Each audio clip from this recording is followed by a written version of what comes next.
Nouvelle-Calédonie, actualité.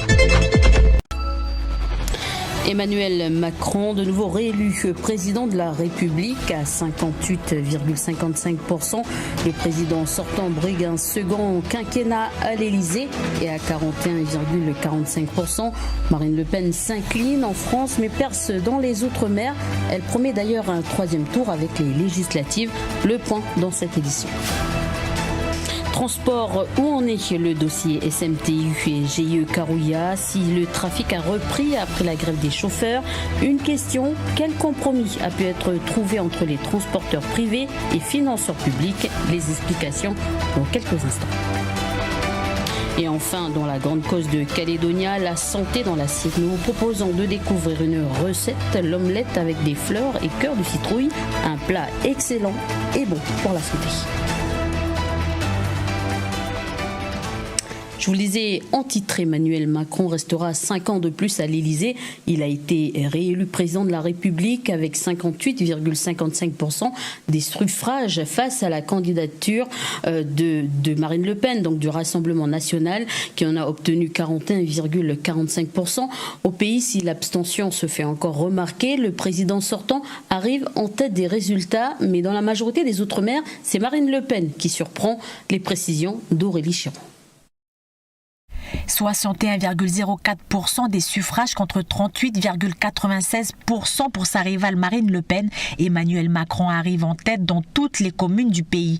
En province nord, particulièrement sur la côte est, les électeurs de Jean-Luc Mélenchon ont donné leur voix au président sortant. Néanmoins, on observe une nette progression de la candidate Marine Le Pen en Nouvelle-Calédonie et plus largement dans les Outre-mer. La candidate d'extrême droite arrive en tête devant Emmanuel Macron en Guadeloupe, à la Martinique et en Guyane, où Jean-Luc Mélenchon avait fait des scores importants au premier tour.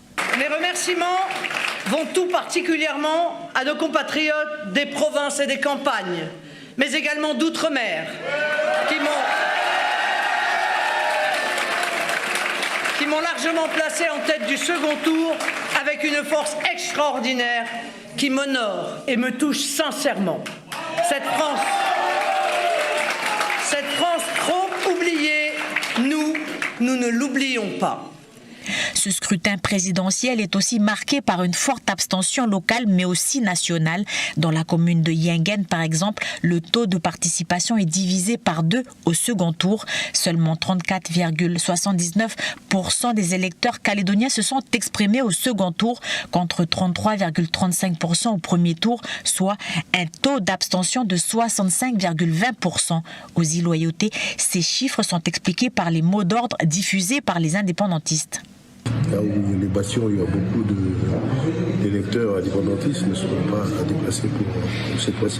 Les prochaines législatives qui se tiendront les 12 et 19 juin prochains détermineront si Emmanuel Macron conserve ou non une majorité à l'Assemblée nationale. Pour rappel, en 2017, la République en marche avait obtenu une majorité absolue avec 308 sièges. Et avant de parler des législatives, le comité de soutien d'Emmanuel Macron se dit satisfait de cette victoire. On écoute Christopher Gigès, coordinateur de la campagne. C'est la première fois de l'histoire de la Ve République qu'un président sans cohabitation est réélu. Donc ça, c'est une fierté et ça montre justement le travail qui a été accompli malgré toutes les crises par Emmanuel Macron. Mais également une fierté pour la Nouvelle-Calédonie et une vraie satisfaction puisqu'on aura un président qui nous connaît et qui sait se mettre au travail tout de suite dès son élection. Et je crois que ça sera important pour la phase de transition. Aujourd'hui, le score d'Emmanuel Macron, il l'a dit en métropole, il l'oblige. Et je crois qu'aujourd'hui, en Nouvelle-Calédonie, le score qu'a fait Emmanuel Macron, 40,5% au premier tour, 60,5% au second tour, il nous oblige également. C'est-à-dire qu'il nous oblige à tendre la main à des gens qui n'ont pas été votés, à des gens qui ont voté aussi Marine Le Pen, et réussir à construire une grande force qui permettra d'aborder sereinement les discussions de sortie de l'accord de Nouméa. Je crois que c'est ce qu'attendent les Calédoniens, qu'on puisse les représenter au mieux. Et le fait d'avoir 2 parlementaires qui sont de la majorité présidentielle, c'est quelque chose qui est très important. Mais ensuite, il faut aller plus large et construire vraiment une majorité très très large pour justement être fort dans les discussions. Voilà, Christopher Gigès, interrogé par Michel Pimbé. Du côté du soutien de Marine Le Pen, cette défaite est tout de même satisfaisante au vu du nombre de votes par la candidate de l'extrême droite. On écoute Olivier Cuénaud, le président du comité de soutien de Marine Le Pen. On a quand même réussi à rallier plus de 5 millions d'électeurs supplémentaires entre le premier et le deuxième tour. Donc plus de 13 millions et demi de personnes ont fait confiance à Marine Le Pen. On déplore malheureusement une campagne médiatique très dure, très instrumentalisée et parfois malheureusement diffamatoire, avec une instrumentalisation par ceux qui sont au pouvoir des médias. C'est dommage parce que ça a empêché d'avoir des débats sereins sur les projets de société sur le fond. Et malheureusement, ce sont les Français qui risqueront de payer l'addition si notre électorat n'est pas pris en compte. Ce qu'il faut relever, c'est aussi le décalage entre les campagnes, entre l'outre-mer en général et le vote métropolitain ou calédonien, parce que finalement les Calédoniens ont voté comme les métropolitains urbains, ce qui est assez surprenant en termes de traduction de vote par rapport à ce qu'ils estiment devoir défendre. Et en effet, en outre-mer, Marine Le Pen arrive largement en tête, ce qui montre bien la justesse du diagnostic qu'on a porté, nous, sur l'évolution progressive de l'outre-mer qui souffre d'un désintérêt complet du gouvernement central, et malheureusement, ça a été le cas de la mandature d'Emmanuel Macron. Voilà, contacté, le FLNKS n'a pas répondu à nos sollicitations pour l'instant. Du côté du mouvement des entreprises de Nouvelle-Calédonie, la présidente se dit satisfaite de la réélection d'Emmanuel Macron. On écoute Mimsi Deli, la présidente du MEDEF. Écoutez, nous, on a eu plusieurs fois l'occasion de saluer la méthode d'Emmanuel Macron qui de façon assez nouvelle, a accordé une grande attention aux préoccupations de la société civile et plus spécifiquement celle du monde économique, en précisant que la relance économique de la Nouvelle-Calédonie devait faire partie intégrante de la construction de son futur. Donc à ce titre-là, dans la mesure où la méthode est faite de clarté, de pragmatisme, on se félicite de pouvoir continuer les travaux qui sont déjà engagés et puis faire évoluer durablement notre modèle. Nous travaillons depuis un moment avec l'État sur la réforme du système économique calédonien, au même titre que nos interlocuteurs locaux du gouvernement de la Nouvelle-Calédonie. Et c'est ces échanges qui permettent en fait une meilleure compréhension des attentes de la société civile calédonienne, des entreprises, des difficultés qu'elles connaissent, elles et leurs salariés. Et cette prise en compte nous semble extrêmement importante pour la suite des réflexions que nous devons mener sur l'avenir de la Nouvelle-Calédonie. Voilà, c'était Mimsi Délé que nous avons rejoint aujourd'hui par Skype. C'était la présidente du MEDEF. Chez nos voisins à Tahiti, la commune de Fa'a, qui avait enregistré un fort taux d'abstention lors du premier tour. La commune d'Oscar Temaru note pour ce second tour une légère mobilisation de sa population. Un taux qui ne dépasse pas les chiffres des élections précédentes à la mi-journée. Un reportage de nos confrères de TNTV. Rencontrée lors du premier tour, Elvina et ses proches s'étaient abstenus, comme une large partie de la population de Fa'a. Démotivés face à la multitude de candidats en lice, ces derniers souhaitaient néanmoins faire valoir leur vote pour ce second tour, jugeant l'exercice plus simple. Je trouvais qu'il y avait beaucoup de candidats au premier tour, donc je voulais plutôt privilégier mon travail pour pouvoir payer les impôts, justement. Et je voulais voir qui étaient les deux derniers candidats qui seraient en lice pour la finale, quoi. Et même si pour ces fleuristes du marché de Fa'a, le droit de vote n'est pas discutable, ils avouent aussi ne pas se sentir autant concernés que lors des scrutins territoriaux. Localement, ça c'est sûr, on sera là au premier et deuxième tour, chez nous. Pourquoi Parce que déjà je suis polynésienne avant tout, avant d'être français. Voilà. Parée de ses plus beaux atouts en ce jour de second tour, Elvina a donc profité d'une accalmie sur son stand pour aller voter. Et ce, malgré l'appel à l'abstention de son maire. C'est mon maire, je lui dois beaucoup pour le travail, mais j'écoute quand même ce qu'il dit. Mais il y a des décisions, je les prends par moi-même. comment dire, il faut avoir notre intégrité, notre liberté, comme on dit. Le taux de participation à la mi-journée dans la commune de Faha enregistrait une légère augmentation, puisqu'à l'image d'Elvina et sa famille, plus de 800 électeurs supplémentaires avaient convergé vers les bureaux de vote. Une tendance malgré tout en baisse par rapport au présidentiel de 2017. Si Emmanuel Macron a été de nouveau élu, pas sûr que la République en marche obtienne la majorité à l'Assemblée nationale. À peine le second tour des élections présidentielles que s'ouvriront les législatives les 12 et 19 juin prochains. Nous serons de nouveau appelés aux urnes pour renouveler l'Assemblée nationale. 577 députés devront être élus au suffrage universel direct, dont 8 pour la Nouvelle-Calédonie et les collectivités d'outre-mer. Alors en quoi les législatives peuvent impacter le schéma majoritaire du président élu? Quel est le poids des députés face au gouvernement? Les réponses avec Océane Zobler. Les élections législatives servent à élire les députés dont le rôle est de représenter la nation à l'Assemblée nationale et de voter les lois. Depuis 1958, ces élections sont faites sur un mode de scrutin majoritaire à 2 tours. La France et le Royaume-Uni sont les 2 seuls pays d'Europe à pratiquer ce scrutin, c'est-à-dire que dans chaque circonscription, pour être élu, les candidats doivent avoir obtenu plus de 50% des voix. Les 2 candidats en tête passent au second tour et le dernier candidat en tête est ensuite élu. Si ce mode de scrutin assure une large majorité aux partis arrivés en tête des suffrages, cela ne reflète généralement pas le choix réel des électeurs. Par exemple, en 2017, lors des législatives, les partis de la République en marche et le MoDem totalisaient environ 32% des voix au soir du premier tour. Ces 2 partis ont obtenu 350 sièges à l'Assemblée nationale, soit 60% des 577 sièges de députés. Du côté du Rassemblement national, en revanche, le parti récoltait 8,75% des voix et a obtenu seulement 8 sièges, ce qui représente 1,4% de l'hémicycle. Cette faible représentativité nuit à la légitimité des députés, incapables de peser politiquement face au président. Dans le cas d'un mode de scrutin à la proportionnelle pour lequel Emmanuel Macron et Marine Le Pen s'y étaient engagés durant le débat, il n'y aurait pas un candidat par circonscription mais une liste de candidats. Dans ce cas-là, si un parti obtient 15% des voix, 15% de ses membres siégeront à l'Assemblée nationale. Il est ainsi beaucoup plus difficile pour un parti d'obtenir la majorité absolue. Ce mode de scrutin proportionnel représente plus fidèlement le corps électoral, mais peut engendrer une instabilité du système politique, en favorisant le multipartisme et en donnant un rôle important aux plus petits partis.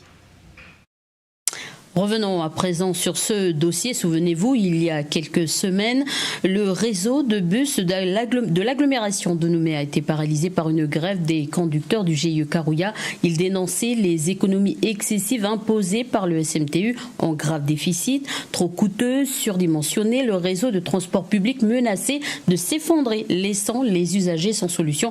Pourtant, malgré le bras de fer entamé entre le GIE Karouya, le SMTU et les institutions qui le financent, les bus ont finalement repris leur tournée. Nous avons donc choisi de revenir ce soir sur cette affaire. Quel compromis a pu être trouvé entre les transporteurs privés et financeurs publics? Des économies ont-elles été réalisables? Le reportage de Mathurin Derel et Océane Dacounia. En fait, l'idée, c'est de faire toute la transparence sur les comptes des uns et des autres, de Carsud, de Karouya, du SMTU. L'ultimatum était posé, le SMTU devait trouver 1,2 milliard de francs pour survivre. Première solution envisagée, demander une aide supplémentaire aux collectivités qui financent le transport public. Mais avec la baisse des dotations, l'idée était explosive. La province sud a manœuvré de son côté pour trouver environ 500 millions de francs issus de la réaffectation de la taxe sur la transition énergétique. Deuxième solution pour le SMTU, faire des économies. Tous les regards se sont alors tournés vers les délégataires, Carsud, mais surtout Karouya, qui est le seul acteur complètement privé. Le bras de fer était alors lancé. Combien le GIE pourrait-il économiser? Coût réel d'exploitation, marge difficile de savoir. Le GIE Karouya ne dépose pas ses comptes administratifs chaque année, comme l'impose la loi. Nous nous sommes tout de même procuré les marges réalisées par les délégataires entre 2018 et 2020, celles du GIE Karouya sont montées jusqu'à 28% hors impôts. Sans accord, la mort du SMTU était annoncée pour mars. 2 mois plus tard, les collectivités ont concédé un apport supplémentaire aux caisses du SMTU. Mais qu'en est-il des délégataires ? sur la base des 2 audits qui ont été réalisés, chacun des 2 a pu reconnaître qu'il y avait des économies qui étaient possibles et on est en train de finaliser la façon dont ces économies vont être mises en place dès cette année.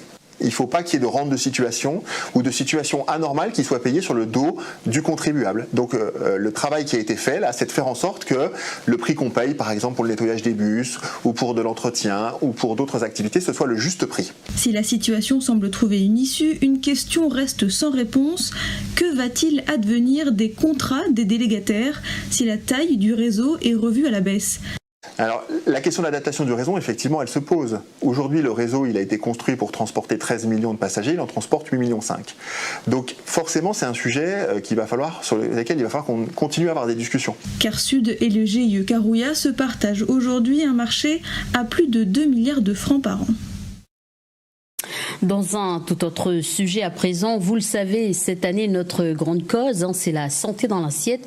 Et du côté du Farino, on peut déguster de bons petits plats, non seulement très bons au goût, mais aussi excellents pour la santé. Et c'est Aline et Gilles de la ferme des Petites Fougères qui nous font découvrir ce soir l'omelette avec des fleurs et cœur de citrouille. Un reportage de Vanessa Kédé dans la grande cause de Calédonia.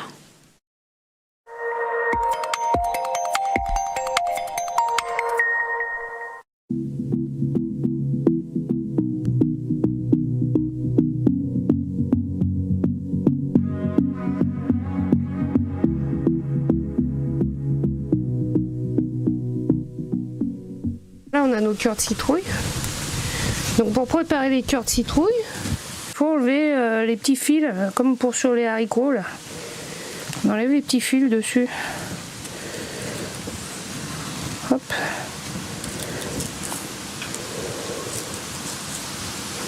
Ça équivaut aux épinards, les cœurs de citrouille. Ça se cuisine de la même manière. Après, pour la fleur de citrouille, donc on va la rincer. On va enlever là le petit truc qui se met autour. On coupe pour enlever le pistil. Le pistil, on ne mange pas. Pareil, c'est trop amer.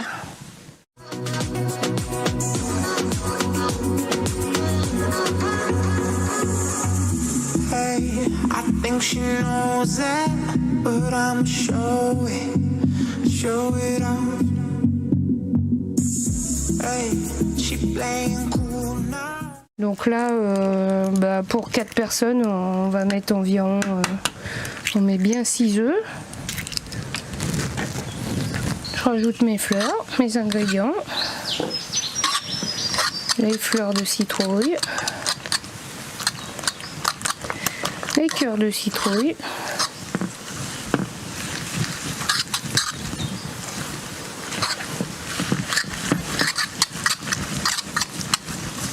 De la ciboulaille.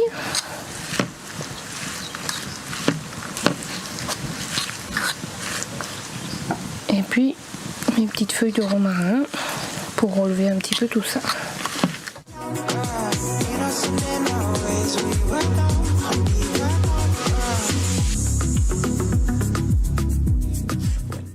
Et là, on se retrouve avec un petit repas bien équilibré. Il y a tellement de vitamines et de propriétés là dans tous ces légumes que les protéines animales, c'est pas obligatoire.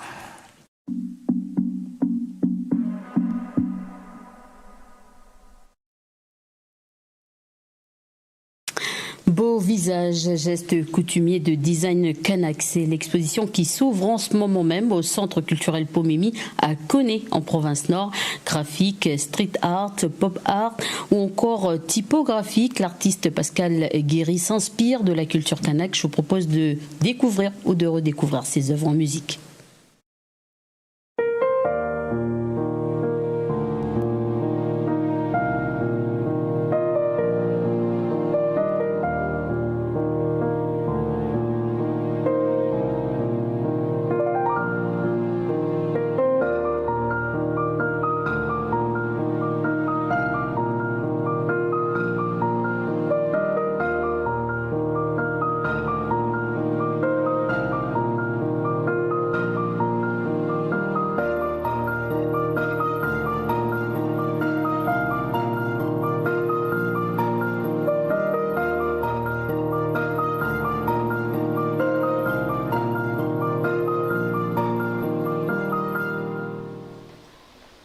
outremernews.fr, le site de l'actualité outre-mer, 24 heures sur 24 et 7 jours sur 7. Retrouvez la chaîne Outremer News sur YouTube.